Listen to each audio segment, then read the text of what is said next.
నేపథ్యంలో మాత్రం బీఆర్ఎస్ కైవసం చేసుకుంది. అయితే ఇప్పుడు వివిధ కారణాలు రాష్ట్రంలో బీఆర్ఎస్ అధికారం కోల్పోయాక కాంగ్రెస్ లోకి జాయిన్ అయినప్పటి నుంచి కూడా ఇక్కడ ఓన్లీ కాంగ్రెస్ రెండు వర్గాలుగా చీలాయని చెప్పేసి కూడా మనం చెప్పచ్చు. ఇటు జీవన్ రెడ్డి మాజీ మంత్రిగా ఉన్న జీవన్ రెడ్డి ప్రస్తుతం ఎమ్మెల్యేగా ఉన్న సంజయ్ వర్గంగా కొనసాగింది. అయితే ఈ మున్సిపల్ ఎన్నికల్లో మాత్రం ఇటు సీట్లు అయితే ఇద్దరికైతే పంచడం జరిగింది. ఇటు 50 ఇప్పుడు 30 సీట్లు సంజయ్ కుమార్, 15 సీట్లు జీవన్ రెడ్డి వాళ్ళు పోటీ చేస్తున్నారు. దీనిలో జీవన్ రెడ్డి ఎన్ని చోట్ల ఇండిపెండెంట్ క్యాండిడేట్స్ పెట్టాడు తనకు వచ్చిన 15 టికెట్లు కాకుండా మిగతా చోట్లు? అయితే ఇక్కడ మనం చెప్పవలసింది ఏంటంటే 50 వార్డుల లోపల ఇటు సంజయ్ కుమార్ 50 మందిని నిలబెట్టారు. ఇటు ప్రస్తుతం అయితే ఇటు జీవన్ రెడ్డి కూడా 50 మందిని అయితే పోటీలో నిలిచారు. ఇద్దరు కూడా అభ్యర్థులు అయితే లిస్టు పంపించడం వల్ల కూడా ఇటు సంజయ్ కి 30 మంది, జీవన్ రెడ్డికి 20 అనేది మొదలు చెప్పినప్పటికీ కూడా అక్కడ చివరి క్షణంలో 5 జీవన్ రెడ్డి నుంచి కూడా మేనేజ్ చేసి సంజయ్ వర్గీయులకు ఇచ్చిన పరిస్థితి కనిపించింది. ఈ పరిస్థితిలో మాత్రం 35-15గా విభజించిన పరిస్థితిలో మాత్రం జీవన్ రెడ్డి అనుచరులు 50 స్థానాల్లో పోటీ చేస్తున్నారు. ఈ 15 మినగా మిగతా 35 స్థానాల్లో పోటీ చేస్తున్నారు. సంజయ్ కి సంబంధించిన వారు ఈ 35 టికెట్లతో పాటు ఈ 15 వార్డులలో కూడా సంజయ్ వర్గీయులు, జీవన్ రెడ్డి వర్గీయులు అందరూ కూడా ఒకటే గుర్తు ఏమన్నా కామన్ సింబల్ ఏమైనా ఉందా? వేరు వేరు గుర్తుల్లో పోటీ చేస్తున్నారా?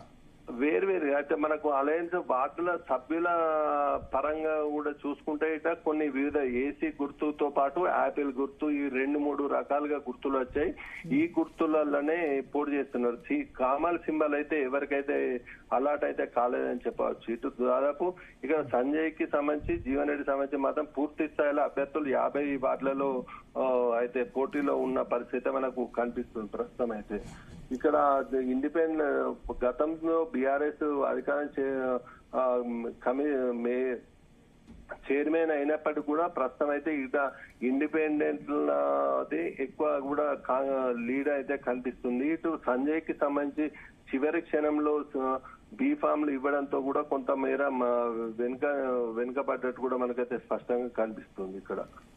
ఓకే ఓకే ఓకే సో ఇప్పుడు ఓవరాల్ గా మరి 2 వర్గాలు అయిపోయినాయి. ఇప్పుడు సంజయ్ కుమార్ కూడా జీవన్ రెడ్డి ఇచ్చిన 15 టికెట్లో ఏదైతే కాంగ్రెస్ బీఫామ్ ఇచ్చారో అక్కడ తన వర్గీయుల్ని ఆయన నిలబెట్టాడా మళ్ళీ వేరే ఇండిపెండెంట్ గా? నిలబెట్టాడు. పూర్తి స్థాయిలో ఇద్దరు కూడా 50 మందిని అయితే పోటీలో నిలిపారు. ఇటు సంజయ్ వర్గం 35 సీట్లు చేతి గుర్తుతో బీఫామ్స్ ఇచ్చినప్పటికీ కూడా 15 వార్డులలో ఇండిపెండెంట్ కూడా నిలుచున్న పరిస్థితి మనకు స్పష్టంగా ఉంది. ఇక్కడ జీవన్ రెడ్డి వంచలు 15 మందితో పాటు మిగతా 35 మంది ఇండిపెండెంట్లు అయితే నిలిచారు. ఇక్కడ మనం చెప్పుకోవాల్సిందంటే సంజయ్ ఓన్లీ కాంగ్రెస్ అభ్యర్థులు ఏదైతే బీఫామ్ ఇచ్చారో వాళ్ళ పక్షాన్ని తిరుగుతున్న పరిస్థితి మనకు కనిపిస్తుంది. ఇటు జీవన్ రెడ్డి సైతం ఎవరైతే ఇండిపెండెంట్ గా పార్టీ సింబల్ రాష్ట్రంలో అధికారులు ఉన్నప్పటికీ కూడా ఖచ్చితంగా గెలుస్తారని సర్వే చేసిన అభ్యర్థులకే టికెట్ కేటాయించే దిశగా జీవన్ రెడ్డి ముందుకెళ్లానని వారికి కాంగ్రెస్ తరఫున ప్రచారం చేయనని కూడా సంబంధిత 15 మంది అభ్యర్థులకు చెప్పినట్టు కూడా మనకైతే సమాచారం ఉంది. ఇటు మిగతా 35 మంది ఎవరైతే ఉన్నారో దానికి సంబంధించి కూడా ప్రచారం అయితే తాను భుజస్కంధాల మీద వేసుకొని తనను నమ్మించి గొంతు కోశారంటూ కూడా మేము ఒరిజినల్ కాంగ్రెస్ వాదులం అంటూ కూడా వలసవాదులు వచ్చి మా గొంతు కోసి టికెట్లు దొంగలించారని చెప్పేసి కూడా ప్రజల్లోకి మోటివేట్ చేస్తూ ఇప్పుడు ఇద్దరు ఒకరికొకరు పోటీ చేసుకుంటే Sanjay Kumar, Jeevan Reddy Congress party prospects Congress party prospects దెబ్బతింటాయి. ఎవరికి అడ్వాంటేజ్ అవుతుంది? బీజేపీకి అడ్వాంటేజ్ అవుతుందా? బీఆర్ఎస్ అడ్వాంటేజ్ అవుతుందా? లేదా ఇద్దరు పోటీ చేసినా సరే నెంబర్ 1 పొజిషన్ లో కాంగ్రెస్ పార్టీ ఉంటుందా? ఇద్దరు పోటీ చేసినప్పటికీ కూడా ఇక్కడ ఏమైతుందంటే ఇండిపెండెంట్లే ఎక్కువ కూడా వచ్చే అవకాశం అయితే మనకు ఖచ్చితంగా కనిపిస్తుంది. దాదాపు 20 మందికి వరకు కూడా ఇండిపెండెంట్ 15 నుంచి 20 మంది కూడా ఇండిపెండెంట్లే వచ్చే అవకాశం అయితే మనకు స్పష్టంగా కనిపిస్తుంది. ఇటు బీఆర్ఎస్ గతంలో అధికారం చేపట్టినప్పటికీ కూడా ప్రస్తుతం దాదాపు 30 సీట్లు అయితే గతంలో 30 సీట్లు వచ్చినాయి బీఆర్ఎస్ కు. 48 వార్డులలో 30 సీట్లు అయితే వచ్చినాయి. ఇప్పుడు ప్రస్తుతం అయితే దాదాపు అవి 6 సీట్ల వరకే పరిమితమయ్యే అవకాశం అయితే మనకు స్పష్టంగా కనిపిస్తుంది. ఎందుకంటే ఇక్కడ స్థానికంగా బీఆర్ఎస్ ఎమ్మెల్యేగా ఉన్న సంజయ్ బీఆర్ఎస్ ఎమ్మెల్యేనే అంటూ కూడా కాంగ్రెస్ పార్టీలో టికెట్లు ప్రచారం అయితే నిర్వహిస్తున్న పరిస్థితిలో ఇక్కడ జిల్లా సంజయ్ వర్గీయులు ఎక్కువ మంది గెలుస్తారా, జీవన్ రెడ్డి వర్గీయులు ఎక్కువ మంది గెలుస్తారా జగిత్యాల?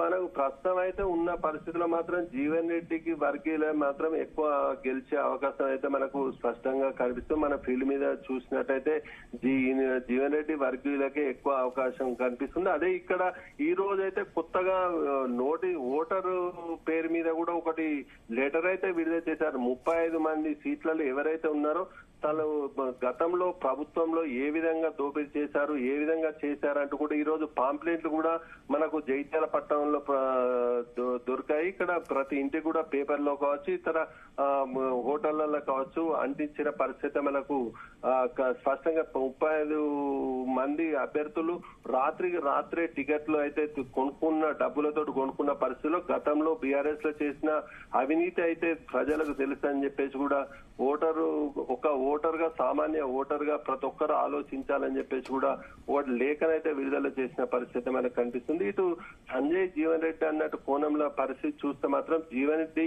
అంచెలు గతంలో ఓడిపోయిన పరిస్థితుల్లో సానుభూతితోటి కూడా గెలిచే అవకాశం అయితే మనకు కనిపిస్తుంది. ఇటు జీవన్ రెడ్డి వర్గీయులు ఏదైతే ఇండిపెండెంట్ గా పోటీ చేసినో వాళ్ళు గెలిచే అవకాశం ఉంది. సంజయ్ కి సంబంధించిన వాళ్ళలో కూడా గతంలో ఎవరైతే టికెట్లు ఇచ్చి గెలుపొందారో వాళ్ళు మినహా ఈసారి కొత్తగా ఎవరైతే వారికి మద్దతు తెలిపాడో వాళ్ళు గెలిచే అవకాశం అయితే కనిపిస్తుంది. దాదాపు 8 నుంచి 10 సీట్ల వరకు కూడా సంజయ్ గెలిచే అవకాశం అయితే మనకు తెలుస్తుంది. 30 పైగా సీట్లు కేటాయించుకున్నప్పటికీ కూడా దాదాపు 10 సీట్ల వరకే పరిమితమయ్యే అవకాశం అయితే మనకు కనిపిస్తుంది. ఇటు బీజేపీ కూడా దాదాపు 6 నుంచి 7 సీట్ల వరకే బీజేపీ వచ్చే అవకాశం అయితే మనకు కనిపిస్తుంది. భరత్, బీఆర్ఎస్ పరిస్థితి ఏంటి?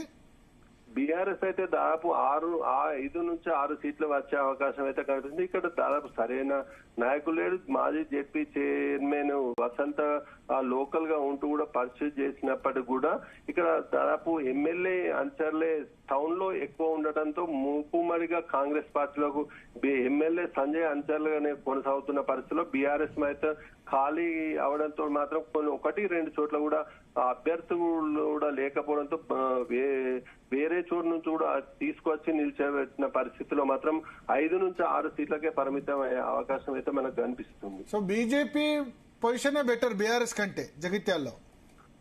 ఎస్ భరత్, సో జగిత్యాల్లో ప్రస్తుత పరిస్థితి బీజేపీ ఎక్కువ సీట్లు వచ్చే అవకాశం ఉంది బీఆర్ఎస్ కంటే. ఓకే, అవును.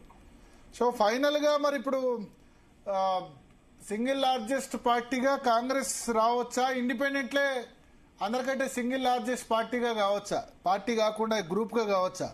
అయితే జీవన్ రెడ్డి అంచర్లే ఎక్కువ ఉండడంతో ఇక్కడ ఏంటంటే మనకు ఇండిపెండెంట్లు ఇటు బీజేపీకి మద్దతు తెలుపుతారు. ఇటు బీజేపీ కూడా చైర్మన్ చేజిక్కించుకునేందుకు కూడా ప్రాతిభాలు ముందు దూసుకెళ్తున్న పరిస్థితుల్లో 6-7 సీట్లు వస్తున్న నేపథ్యంలో అత్యధికంగా ఇక్కడ మనకు ఇండిపెండెంట్లే వచ్చే అవకాశం కనిపిస్తుంది. ఏదేమైనా కానీ కాంగ్రెస్ అయితే ఇక్కడ కాంగ్రెస్ అంటే 2 వర్గాలు ఉండడంతో కూడా ఇక్కడ ఇప్పుడు జీవన్ రెడ్డి అయితే నేను కాంగ్రెస్ పార్టీ అని చెప్తున్నాను, నేను జెండా ఎక్కిస్తాను, నా అనుచరులు గెలిచినప్పటికీ కూడా నేను కాంగ్రెస్ వైపే ఉంటానని చెప్పేసి చెప్తున్న పరిస్థితిలో మాత్రం ఇక పూర్తి స్థాయిలో జీవన్ రెడ్డి కాంగ్రెస్ అన్న రీతిలో మాత్రం చైర్మన్ చేయించుకునే దిశగా ముందుకు వెళ్తున్న పరిస్థితిలో ఉంది. ఇటు సంజయ్ కూడా తాను కూడా ఈ రోజు కూడా ప్రచారంలో పాల్గొన్నారు. తాను గతంలో చేసిన అభివృద్ధి చూసి నన్ను గెలిపించారు, నన్ను చూసి గెలిపించండి, నా అభివృద్ధి కోసమే